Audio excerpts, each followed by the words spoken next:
Well, welcome everybody to episode 51 of our Agile Shorts series. This is the second episode that we have in our disruption series, in which we're going through the next. Well, we've had one episode already, and this is number two, in going through and talking about disruption in many different facets of it. I'm joined here today by with my partner Kumar, Data Tran, and really excited to talk about this. Kumar is going to lead us through a lot at the beginning of our first two-part series inside of our 10-part series around personal disruption. This is really important because I think that this gets maybe overlooked. We think about disruption in terms of what happens to us, but a lot of folks aren't thinking about disruption in terms of a lifestyle, right? In terms of making it something that is going to be something that they're going to be actively doing for themselves, to themselves, around themselves as they move forward. So Kumar's had a lot of time to study this and has been studying this quite a bit. And we're really excited to talk about this element of disruption today in this episode. So welcome, Kumar. And I want to go ahead and hand this over to you and have you take us from where we were last time on looking at change in general and how that impacts people and how people deal with change to moving into personal disruption. Right. I'll just say that, about a year or so ago, I'll start with this story. About a year or so ago, I attended a seminar by a lady named Whitney Johnson, and she wrote a book called Disrupt Yourself. And it was a really well done presentation where she talks about sort of this framework that she's put together after years of research into companies that are disruptive. You think about the companies like Netflix or Uber or Tesla and all these things and how they're able to disrupt industries, right? Well, the thing is that the companies just don't do it. It's the people inside of the companies that do it. And so what is it about this mindset that people have where they're always looking to disrupt themselves? Right. And that was the gist of that presentation. And I started to think back, on my own professional life. And I'm sure, Mike, you've done this before in your life. We've all worn many different hats in our lives. Right. I started out running restaurants, and now I'm coaching, leaders and other people, leaders in their life, in their own lives, in their own capacity. Right. They're all leaders in some capacity. I'm coaching them. It seems like a totally incongruous path from running a restaurant to coaching people. But it's I think part of it is a mindset that you're always looking to what's the next thing? Where do I go next? Right. And if you're not doing that, then you probably will be disrupted. Yeah. Right. I'd rather be proactive about it and understand the trends and the changes in the marketplace and think about how I'm going to prepare myself to thrive in a new situation or environment rather than be forced to do that and learn to adapt. We all had to go through that in COVID. Right, Mike? I mean, you and I. We have a very good example to lay back on. I know, Kumar, that you and I, a lot of the early conversations we have with leaders and with folks in organizations that are wanting to improve how they work and their performance and everything. It's in a way, it's kind of easy for us to get that conversation started after COVID because we don't have to explain to them the importance of this type of a lifestyle switch, right? Of this kind of disruptive nature of being, of living and moving forward through time and looking at it that way. So yeah, it is kind of convenient in that way, but it certainly has made it front and center, and it's certainly a lot easier for us to talk about. I think it's really timely that we get a chance to talk about it today. Yeah, and I think that things are changing so rapidly around us that it's hard for humans to understand the exponential nature of change because we humans for a millennia change was slow. Within someone's lifetime you might expect to see one or two major technological improvements or enhancements, and in today's world that's not the case. We're seeing new technologies, new innovations. It's almost like every day. Right? It's Chat GPT being the latest thing to come out, and the art generating companion to, from OpenAI that generates art based on text that you input. AI avatars that generate video, and where is all this going, and what sorts of jobs is it going to claim in the future, right? So, disrupting yourself is, I think, a really important aspect of how an individual should think about their career, their life. Because a lot of your life is spent in the workplace. Mhm. It's really thinking about and being proactive about what do you do today and how relevant is it 5 years from now, 3 years from now, 2 years from now. And if it's not, then what can you do to help yourself be more prepared for that eventual future? Yeah, I think you said something too that's really interesting, and I know you've got some material that you wanted to share with us on this around Whitney's book and her thoughts around this. But I think it's interesting because you say, you talk about what's going to happen, what'll happen with these positions, what careers will be sundown, not just jobs, but what types of career paths will be sundown. On the other side of that coin, and we like to look at this in terms of a positive spin. What new careers are going to be out there? What new Yeah. careers are being created every day? I mean, there's a lot of new careers that didn't even exist. I keep reading all these articles around. My son is getting ready to be a junior in high school, and he is learning right now. The things that he's learning and the things that he should be learning are should be helping him to find jobs that don't exist today.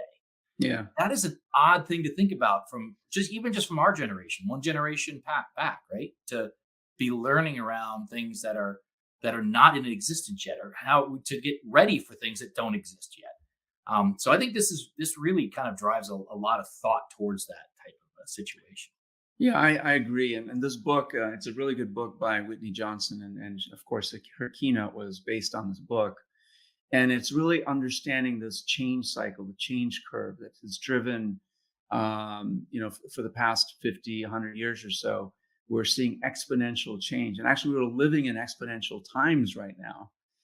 And so, as a worker in this day and age, this book exposes some of the strategies that people can use Right. to help disrupt themselves. So if you think about the average person going to work in a company, right? You start out somewhere over here. You're inexperienced in your job. Um, you start out. You might have all the experience in the world, but you're inexperienced in that job, in that culture, in that climate, in the new place that you just started at. And so it might take Right. some time to build some experience. And when you do, then you're in this sweet spot of engagement. You're engaged, you're learning, you're contributing, you have influence, you have impact, you're growing your skills, you're growing your capability. And at some point, you exit that sweet spot and you enter this stage of mastery and boredom. Well, it's almost like those proficiency quadrants, that we all grew up with, right? You're starting out early with here, and you move up through that to mastery on different subjects. I would imagine then if you're in those 2, 3 zones, you're somewhere in that engagement stage, right? That That's you're right. on this curve. That's right. And this is Whitney Johnson's work. I forgot to credit her on the slide. But what she's proposing is that for for everyone, you should be thinking about, where are you on this curve? Are you engaged? Are Mhm. you learning? Are you growing? Are you able to contribute? Do you have influence? Is the work that you do have impact, not just on yourself? Can you go home at night and say, "Yeah, I did something great today. I helped X, Y, or Z." Or are you here? Are you frustrated because you're not learning? You're not given the opportunity to learn, to contribute, to you go home frustrated, or you bring work home because for whatever reason you have a lot to do, or you can't get caught up. Or maybe you're here. You're just like, the job is easy. I go to work, I make a few calls, I come home. I don't really. It's routine. It's mundane. If you apply, I don't know, Michael, sort of a the Shuhari model, right? Correct. So Yeah. you may be at the he of the Shuhari model. You've attained a state of mastery, and things are just second nature to you. You just do it. It just comes easy. And so I don't know for me, when I get in that state, I don't know about you, Mike, but I get bored, Yeah, right? yeah, And so exactly. from a disruption perspective, it's really important that you prepare for that. And when you are at that stage of mastery, that you disrupt yourself. You don't have to wait until you get there. However, if you are there and you find the signs, you're going home, you're kind of bored, you don't know, you go to work and you're bored, you're not looking forward to going to work, it's just mundane. Maybe that's the time. What are You know your what's thoughts? interesting? This reminds me of the design thinking increments where you kind of go through on an early project and you're kind of design thinking. You get something, you get to a point where it's where the product is mature or mastered at that level, and then it's time to reinvigorate the product. Right? It's time to Yeah. stick something else in there, and it kind of leads me to this question. She's not suggesting that you have to wholesale start over again, right? It's like you can take where you're at now and leverage that to then augment or move to something that's different, that's new, that's injected with something new. It doesn't have to be a wholesale, oh, well, before I was a swimmer, now I'm a parachuter, right? It's completely different, Yeah. instantaneous change type things. I mean, no, she's not advocating, but she does use some examples from popular culture, Okay, like Lady Gaga, for instance. She mastered one style of music and jumped into something completely different, gotcha. right? But it's still Went music. into jazz. Yeah. So she went with a different style. So she didn't become like a bowler or something like that. No, no, no. It's It's like, still yeah. So within music, within but that she's space. Right. exactly, yeah. Or if I take myself as an example, I was in restaurants. I went into IT management, well, coding really. Those are two completely different things, at least on the Yeah. surface. But if you peel under the surface, they have a lot of similarities. You're building a product, whether it's food on a plate or software that people use. You're building a product, and you're providing services, right? And Hmm. so that was common, but I had to learn totally new language, right? I had to learn how to New code skills, rather new than make food. tools. Yeah, exactly. New tools, knew all of that, and then jumping from there into coaching, it's again totally different. Agile coaching at first, totally different, right, from coding, but that helped me. It helped underpin my experience, and allowed me to share my experience and my knowledge as a mentor and a Mhm. coach to people that was helping and serving. And now I'm moving in yet another direction. I'm moving more into business coaching, executive coaching, leadership coaching, which doesn't rely on agile, although it does help. Again, building on the It's a nice shoulders of input, right? But it's not yeah, not the entire base. that's Exactly. right. So that's the premise of the book is that and if you're in the sweet spot, great, wonderful.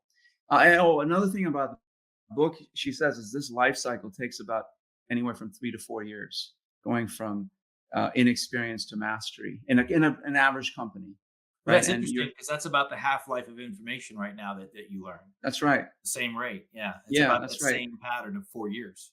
Yeah, and you're in the sweet spot for the majority of that time, like 2 to 3 years or so. How much of that time is that spent? Do you have a does she talk about that? In Which I'm that sorry. engagement stage? How much of that? Is there because this curve doesn't show how much you spend in there. How much is that Is typically? in the sweet spot? Yeah. Yeah, she says around 2 years. So Okay. what the data says is that every 2 years, companies should be looking to move people Ah, into new roles, yeah. right? Because they're likely are getting stale. They're getting to that mastery level, like 2.5 years or so, 2.5, 3 years at the max. Hmm. And so it brings to mind, some of the people that we are acquainted with, yeah, especially in our say our leadership accelerator program, the mentorship program. There's one person in particular. I won't name any names, but he's worked for this company for 20 some years. But he's fresh. His ideas, his thinking is fresh because his company's a large company. So he's moved from department to department, from job Inside to that job organization. inside the organization. Kind of like And Lady so Gaga moved inside of music, right? So she's that's doing. right.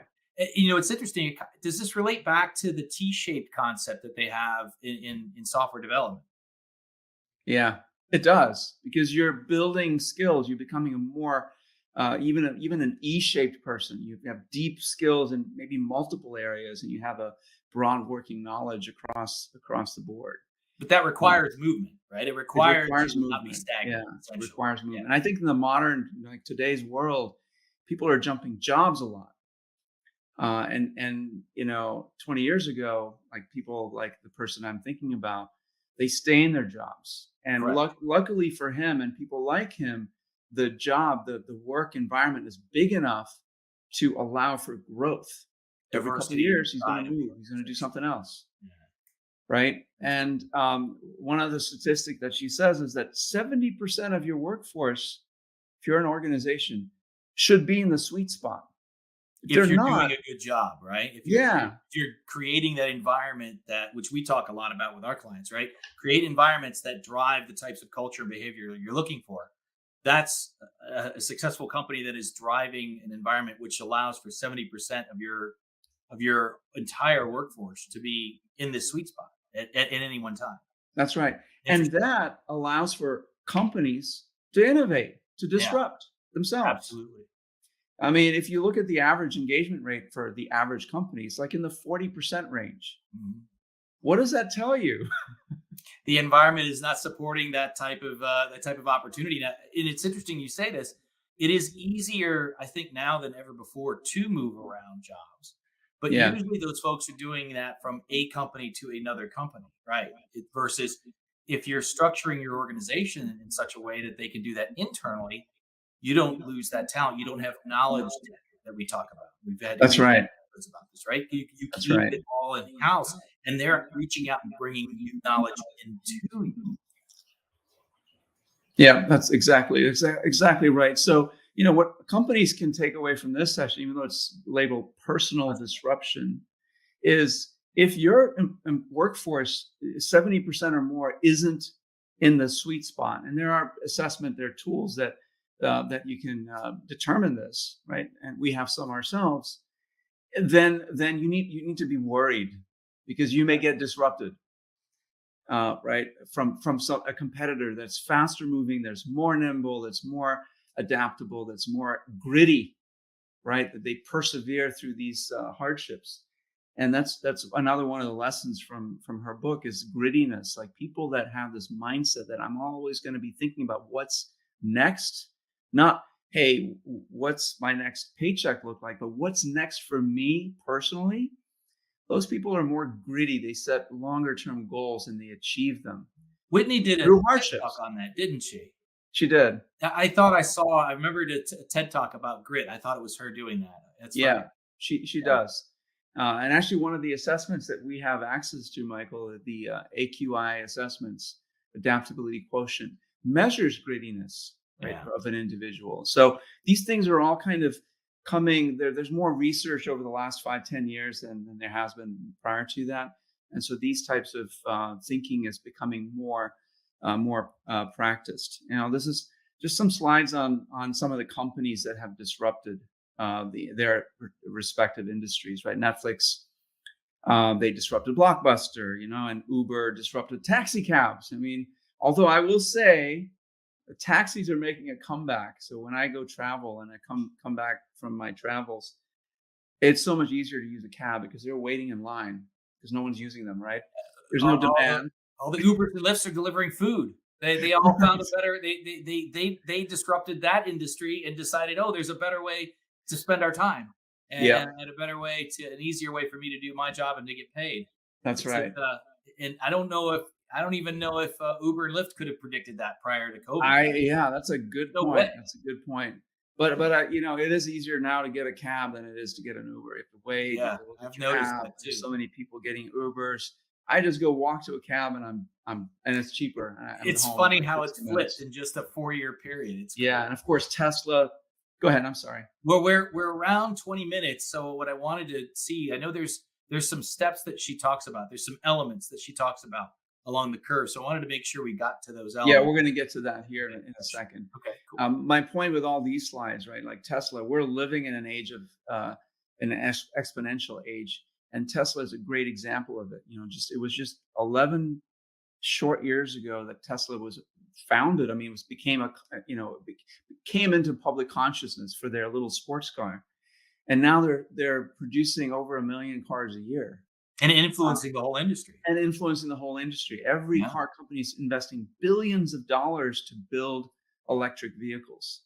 Yeah. And so, that's an example of exponential growth, from a company like Tesla that is disrupting industries, Mhm. right? But it takes individuals to do that, right? To have that disruptive mindset. It doesn't.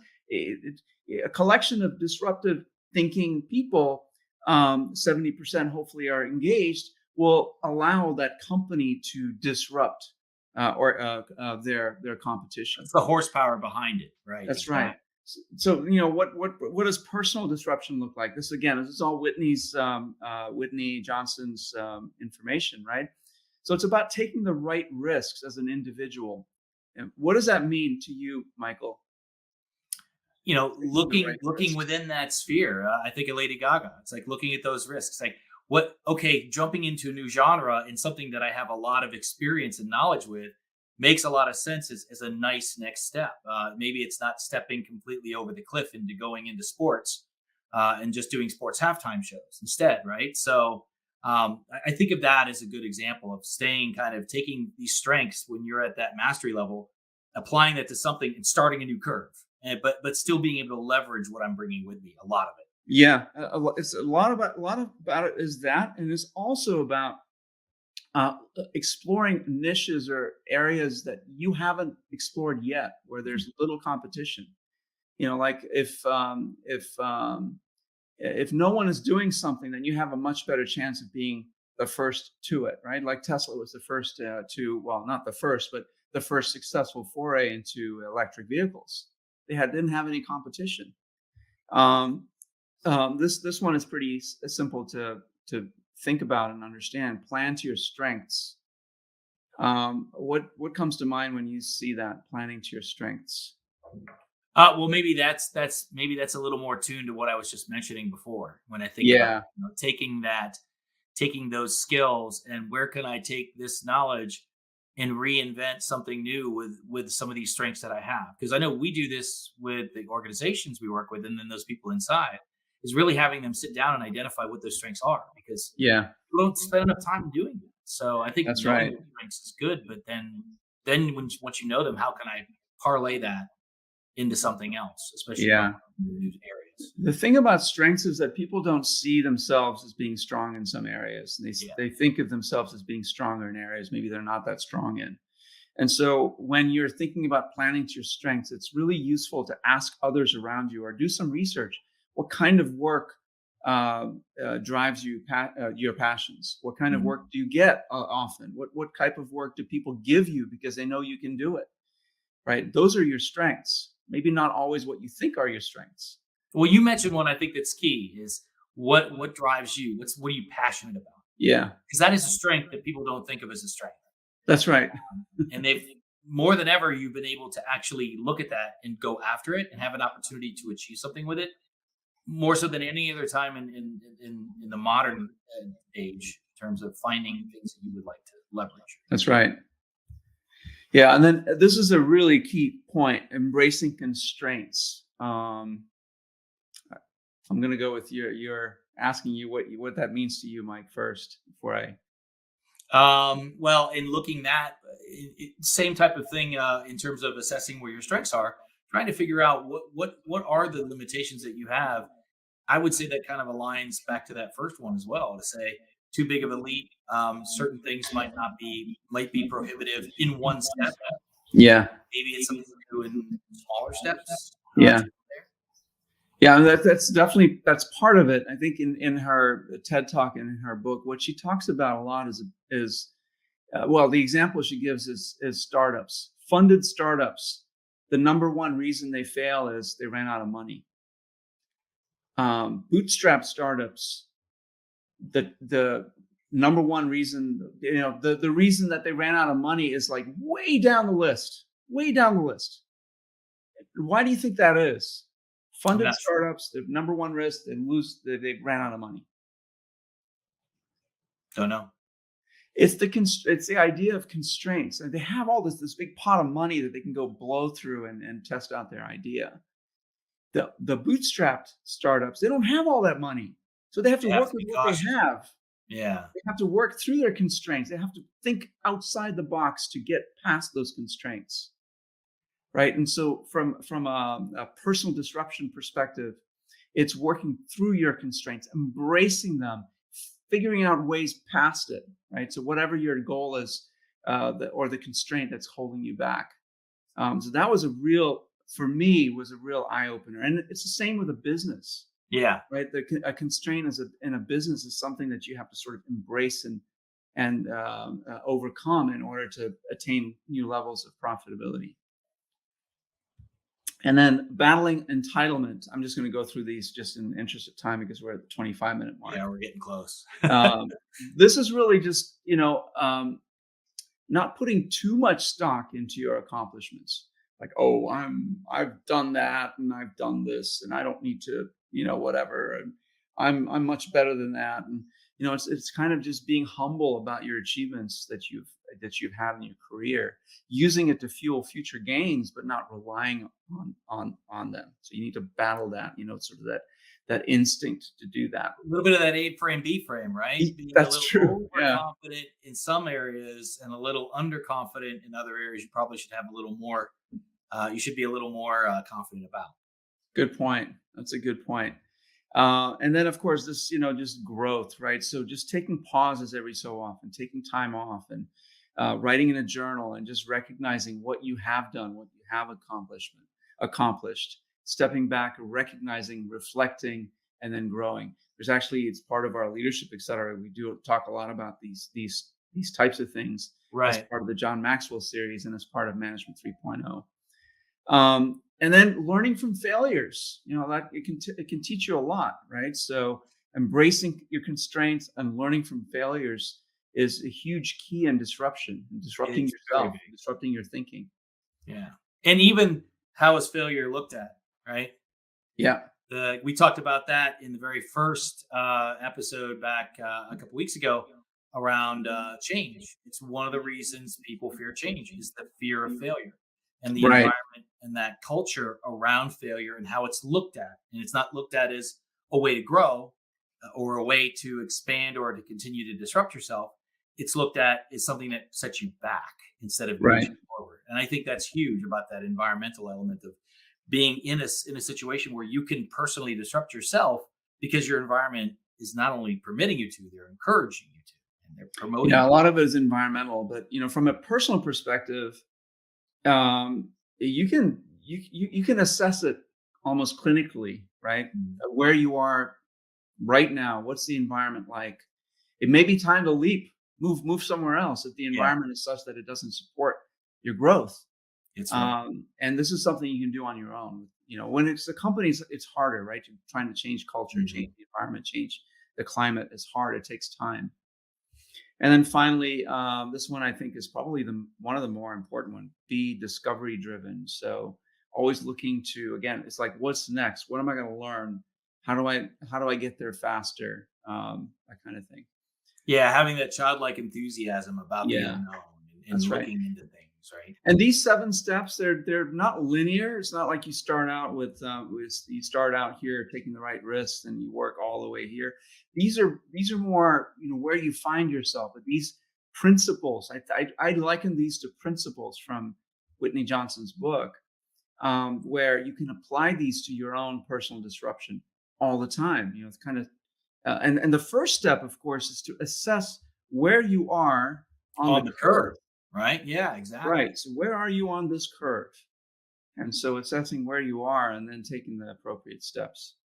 That's great. Well, and it's good to know that it's not like a kind of like a linear progress in terms of one stacks on top of the other, where is all of these elements could be looked at in different order or in different succession at any time. To be able to do that's really helpful to know because some people maybe easier for them to do a few of those things, and some of them aren't as familiar. So Yeah.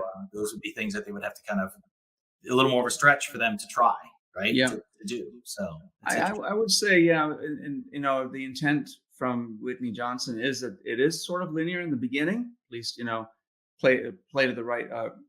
Figure out the risks. What's the level of risk that you're willing to take on, and play in a field where maybe you're the only one. That way, it increases your chances of success. Know your strengths. Embrace constraints. Those things probably need to happen early. Once you figure out Yeah. where you are on this curve. The other things are more principled in nature. Step back to grow, be discovery driven. Those types of things. Yeah, that would make sense that the things that help you to define current state would be something that you would want to start with, because it helps Yeah. you know where you're starting from. It helps you to know where you're on this curve. Right. Excellent. Well, this has been excellent. This has been excellent, Kumar. Thank you so much for bringing this forward. I think this book is really interesting. I know I've had a chance to watch some of her YouTube presentations and that TED Talk, and the stuff that you and I have talked about has been really enlightening, and it ties so well together with this, with the whole personal disruption element, and then the idea with disruption as a whole, and what we're talking about in this series. So, thank you so much for bringing this forward. I think this is of course. Yeah, glad to do it. So, and then we'll be moving into our next session. We'll be moving into and looking at kind of the emotional side of this, more in terms of kind of a Kubler-Ross type approach, where we're bringing that in, and you'll see a lot of crossover and a lot of blending, I think, with these subject matters, what we talked about in the first episode, and what's to come. So, yeah. Any other parting thoughts that you have? No, this is fun to have this conversation. Thank you. Fantastic. Well, thank you everybody for joining again. We look forward to seeing you at our next episode, and have a great couple of weeks. Bye all. Bye-bye.